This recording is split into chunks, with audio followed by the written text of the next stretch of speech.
Welcome to the Pulling Each Other Along podcast, where we have the most wonderful guests in the world share their journeys of who and what pulled them along to their relative greatnesses in both business and life.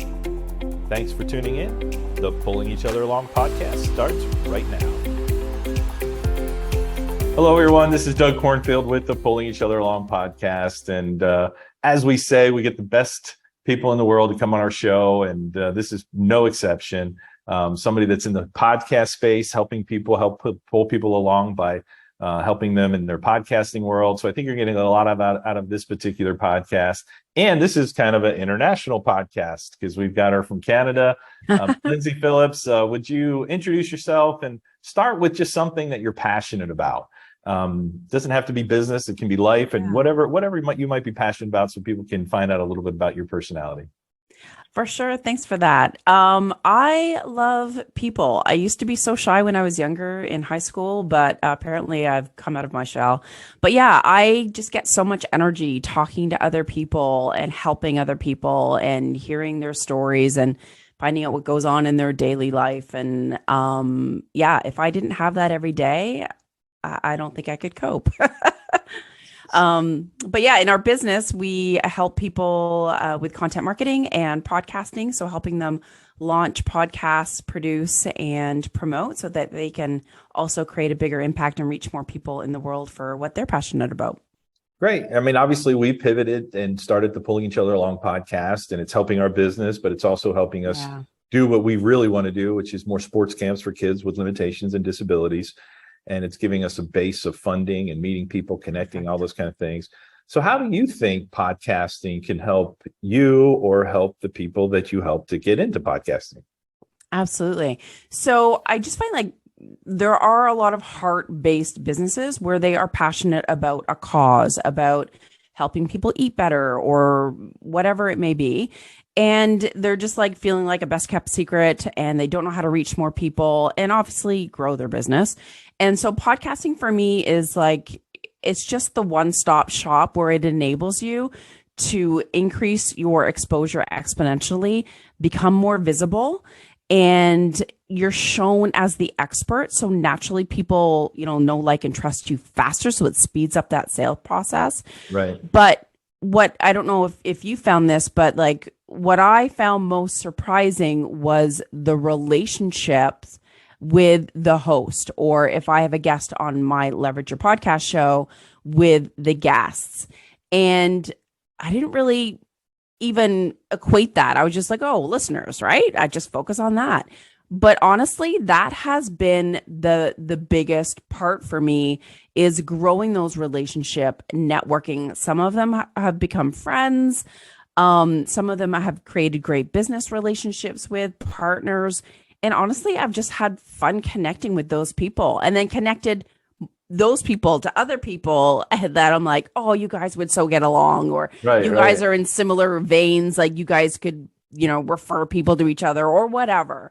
Right. It's just, I didn't anticipate any of that part. Well, even this, here, we didn't know each other 2 days ago. Yeah. Right. I saw you come up on a list as somebody that was going to be on our podcast. Yeah. And she looks great. That's great.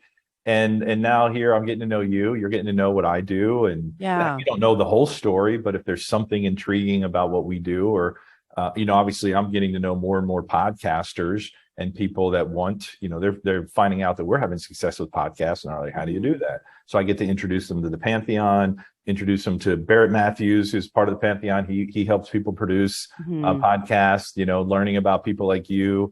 And the Pantheon might not be great for them, and Barrett Matthews might not be great for them, but Lyndsay Phillips might be just perfect for them. You might be the Goldilocks. And so it's really interesting what's taking place by interconnecting, and a big portion of my dream of what we're doing, if I can just parlay to that, is we want to bring businesses together to collaborate, pull each other along in their businesses, but while we're pulling each other along, do something wonderful in life as well. It does. And it feels good working with other people, and it feels good helping someone out.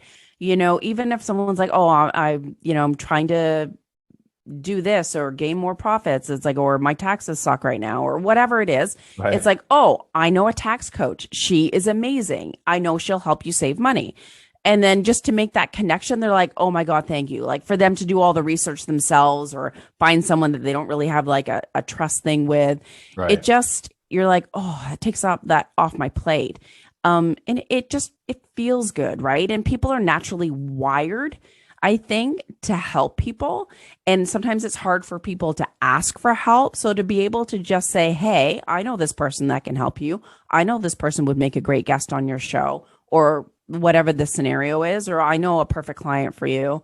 Yeah, why can't we all just help each other out Yeah, to and raise each other up? I love that, and I've always kind of felt like that. But some of us have been to these networking meetings or whatever, and you can't have more than one insurance person, you can't have more than one financial advisor, or you can't have that. But I come out of the financial world, and we're very different. And somebody that might Yeah. gel with me wouldn't gel with somebody else, and then vice versa. And you want to have more than one to go with to see if they click with you. And even what I do, you would think everybody would love what I do with disability sports camps, but they might have their thing, and our thing might not be their thing, and that's okay too.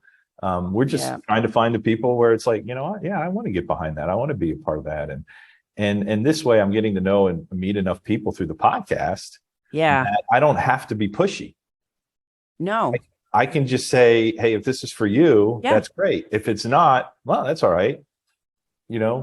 Here's something else that you might like, and I can push you to. And I really love the aspect of that, where we can be real and genuine, where we all need things. We need things with our organization. You need things with your business, and how can we help each other?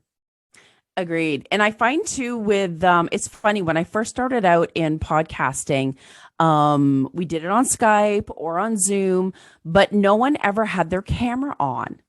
I don't know, like it was weird. And I actually preferred it that way, because then I could, like, as an interviewer, I could really like focus and listen better without like looking, and I would like take notes or whatever. But then other people would like turn their video on. I'm like, oh, like I really fought it. But then more and more, I'm like, all right, like I also want to use the video portion of the recording, which again is super important in podcasting, because you see people's eyes, you see their movements, you see their genuine expression. So you connect with people on a bigger level by showing the video portion of the podcast. But I found that once I started doing that, I connected with the guest and the other person on the other side so much better, and you can get a feel for the person and feel like there's like synergy between you, and like you just have that chemistry.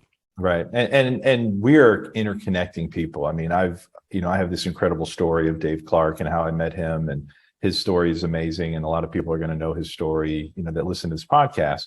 But most of our interactions have been person to person over the years, either in our event fundraising, it's person to person. You come up to us, you see what we have, we get to talk with you. If we do a speaking event, you get to meet with us, we get to sign books and talk to you afterward, and you connect with those people on a very real level. And then we had this 2 years where all that was shut down, or 3 years really were going on. Yeah. And if there is a good side of what happened, is now we're all, at least many of us, are more comfortable with what you and I are doing right now. And learning, okay, if you just get a little backlight on your video, and if you get the right angle, you don't look so old or as bad or whatever. And if you just, for me, I only have, you podcasters out there, I've got my $70 mic, and I don't have the fancy mic like she is, but I'm mobile. This so is it's $100. Well, yes, but expensive. Right. So, but it's like, it doesn't have to cost all this money to actually produce a quality show. No. And, and I'm mobile. Like sometimes I'm in Florida, sometimes I'm in New York. I was just down in Arizona. I was just in Utah, and so I need to be able to set up shop and do these Zooms. But what I found with the Zooms and the podcast for me is that it's not person to person, but I stay so much more focused. And I think I retain so much more of the meeting when I'm looking at somebody. Yes. And now that I'm comfortable with it, like you, we weren't comfortable with it, but we've kind of been forced to become comfortable with it. And I wouldn't have it any other way. And I do remember when I first started podcasting, and my coach was like, you got to do a podcast. I'm like, no. And I was petrified. And I did it anyways. And yeah, the first few episodes, they sucked. Yeah, They of were course. horrible.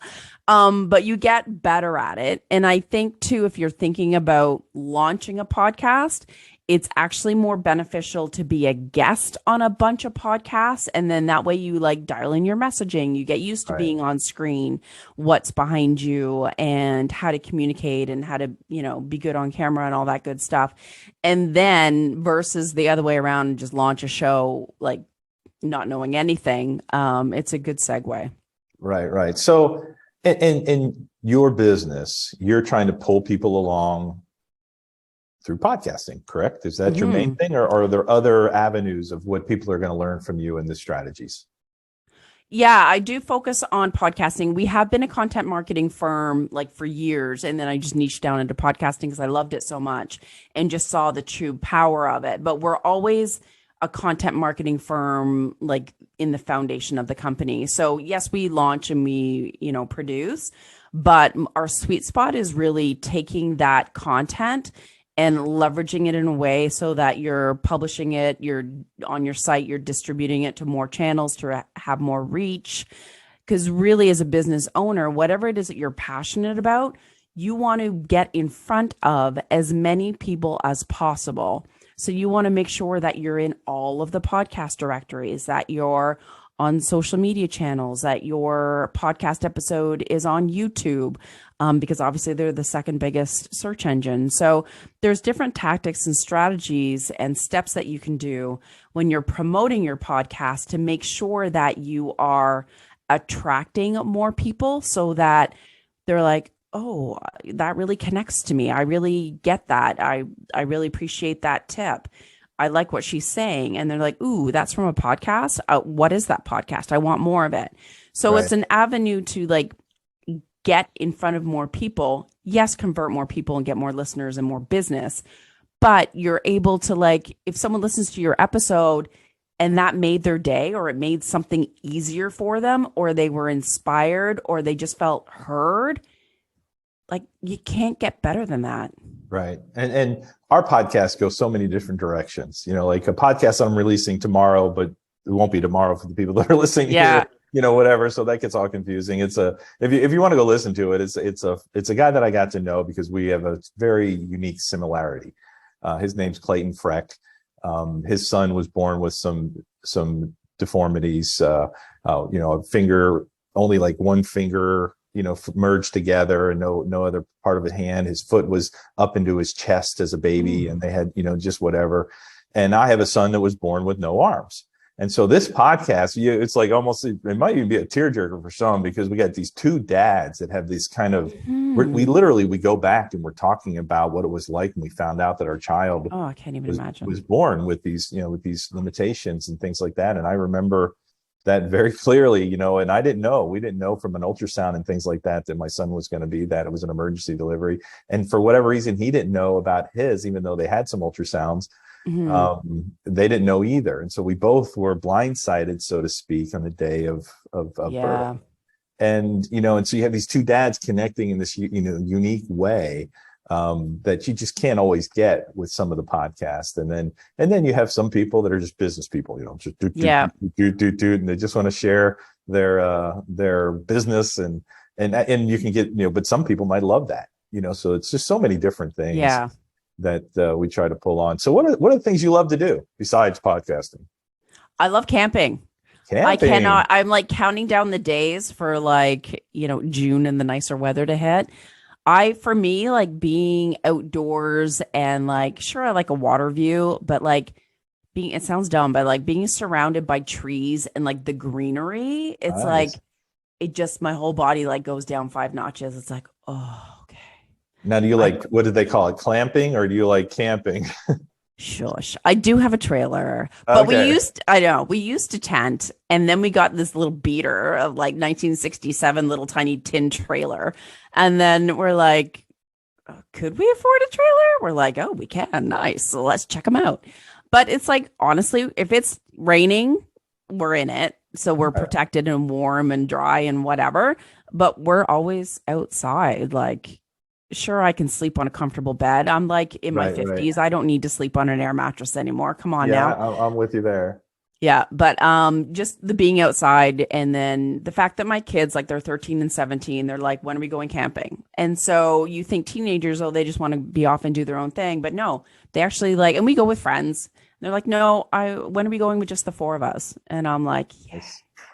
So we were doing some camping, but I have 7 kids, and then camping Woo. became like not a vacation. It's like, It's a lot of work. yeah, it became a lot of work, you know. It was like, it was pretty crazy. And so we did a little bit of that, but then that didn't stick for us, even though I always Fair liked it enough. growing up, you know. But it was just, and we have a pretty good age spread between my oldest, she's 32, and my youngest is 17. So it's a good age Logistically, spread. it's a lot of work, Yeah, but yeah. And and we with did our trips and travels and yeah, things like that. But I spending probably, time together, right? Like yeah, that's what's well, we did a lot of important. that, but we did that, you know, especially when they were all at home. I mean, Yeah, we had a big van, and pretty much, you know, we traveled around in that van. We went that's to pizza awesome. places together, you know, whatever. It was, you know, and then you start having them leave the house, and, you know, I don't want to think about that. yeah, but then you get grandkids. So I'm at that stage. So that's really fun. That's exciting. I know. Yeah. And I love my dogs, the COVID dogs. One's a year old, and the other one's 2. So like, yeah, my fur So, babies. so Lyndsay, what's like the perfect client, you know, to come and say, hey, you know, Mm. check me out in my comment section because this is your avatar. This is the perfect one for you.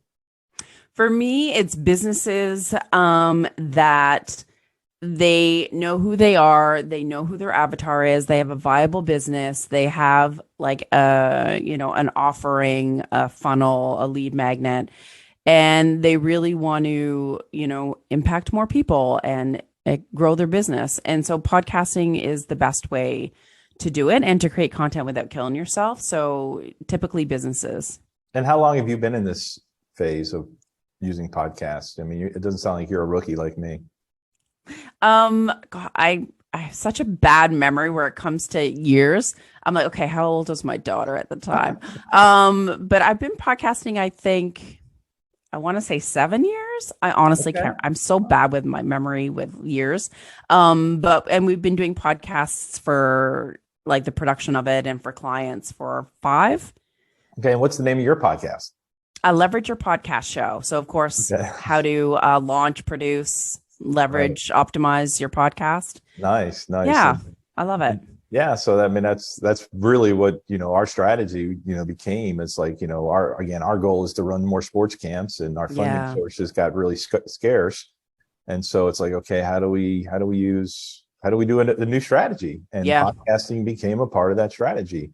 And, you know, and it's working, you know. Yeah. So if somebody wants to know, can it It does. work? I can say, yes, it can work. You know, we're still not 100% where we want to be, but let's just say we're making really fun strides right Yeah, now. yeah. That's So awesome. that And if you're having fun, like, are you having fun while you're doing it? I enjoy it. You know, for Yeah. me, I enjoy it. I enjoy, you know, introducing people to Dave's story when he's part of what we do. I mean, you know, Mhm. it's just such a unique thing. And we have other things going on. Now, hopefully the speaking events will start happening again. Ooh, nice. You know, because we were getting quite a bit of revenue from speaking events. But we're going to do a lot more online speaking events. That's part of Yeah. our offer is you get to get an hour speaking event with your team, with Dave Clark, you know, the only professional baseball player that ever played on crutches. And it's an Yeah. amazing story. And he's got a million of them. So, you know, he played professional baseball as a professional pitcher for 10 years in our minor leagues in Wow. this country. And he did it at 5'2" and on crutches. So he's got more stories Yeah, than you can imagine. I bet. And you can Yeah. do anything when you put your mind to it. Well, he's definitely got that, you know, so and he's got a strong mind. Don't tell him I said Mhm. so. He won't listen to this podcast. So, you know. Yeah. So no, it's fun. You know, we have some interesting hooks, and but the podcast to promote, you know, what you do, it's really helping us. Good. And you know, and we like talking to people. I don't mind talking to people. I like Yeah. getting to know new people. You know, we're actually in a day where I'm going to do 7 podcasts. I think today, 6 or 7 Yeah. podcasts today. It's crazy, right? And I just did one a month ago, but it was in person. I did 10 in 2 days. Whew. And I just had dinner last night with somebody I met in Utah. I just had dinner with last night in Fort Myers, Florida. That's wicked. I know you make so many good Right. connections. and he's got good business, and he's actually joining our Pulling Each Other Along collective. And nice. so those are the things where, okay, is this podcasting thing that Lyndsay's talking about work? Yes, it can work. Heck yeah. Yeah. So what are the last parting words that you would want to share with the Pulling Each Other Along podcast? Do you have a Pulling Each Other Along life moment? Sometimes I'll ask that, is there some time where you hit a brick wall in your life or business that somebody or something pulled you out of that? I was in a mastermind years ago, and we were on an in-person event, and I was at my wit's end in my business, and I was like crying, and I was like, I don't know how to fix this. And then it's like it was okay to be vulnerable. And they're like, okay, you just need to do this to like pivot it. And this is what you want, but you got to like whatever. And I'm like, okay. And then I was able to like calm myself and like see reason. I'm like, okay, if I do this, this, and this, like you just get that support, right? Of like, sometimes you can't see the forest for the trees, or you're just so stuck in your own mind that you need that support from people that are not going to judge and that have experience and knowledge behind them that can give you solutions that you maybe can't see. Absolutely. And was there a person behind that, or was it just a general? Yeah, Jim Palmer, my coach and friend. There's a Jim Palmer picture. I don't know if that was probably not the same person, but no, it's not. You're in Canada. You don't know what baseball is too much. No, you do a little bit. You're a hockey. Are you a hockey Blue Jays, man? Yeah, you got the Toronto Blue Jays. They're in Dunedin. They're minor league. Yeah, exactly. Spring training's down here in Dunedin, and we've rubbed shoulders with a few of those players over the years. Deal. So, and we were actually interviewed by the Sportsnet, which in Canada. Ooh, yeah. And then they never aired it. It was a whole weird thing. Yeah, well, it was one of those things where after they found out about Dave's story, they wanted to do it bigger. And then the guys that we were working with got let go. Ooh. And then it never happened. It was really weird, It was Reach out to them again. Yeah, those things happen, over time. But but we did that interview in Dunedin, and kind of one of the crazy things is Dave was driving me there, and he's got polio, he doesn't have use of his legs, and the guy goes, he drives? I'm like, the guy played for 17 years in minor league baseball, and he's coached in the Olympics, and he's traveled the world internationally. Yeah, he drives. Now, I'll tell him, I'm not afraid to say it. Sometimes it's a little scary when he drives. But, and that's not because he's a bad driver. It's just, let's say his competitive side takes over. Oh, dear. I'll be polite, but no, it's, you have to kind of half close your eyes when you drive with Dave Clark. It's kind of fun. So Lyndsay, thanks for joining us on the Pulling Each Other Along podcast. And how do people find you, and what would you want me to put in the comment sections of where they can find you? LinkedIn or your website? How do people reach out to you? They can go to smoothbusinessgrowth.com/help. Wonderful. Well, thanks for joining me. Thanks for being a part of the Pulling Each Other Along podcast. All right. Thank you for joining us on this episode of the Pulling Each Other Along podcast. If you were inspired today, please share this episode and let us know in the comment section. Don't forget to thank and let those great people in your life know how they pulled you along.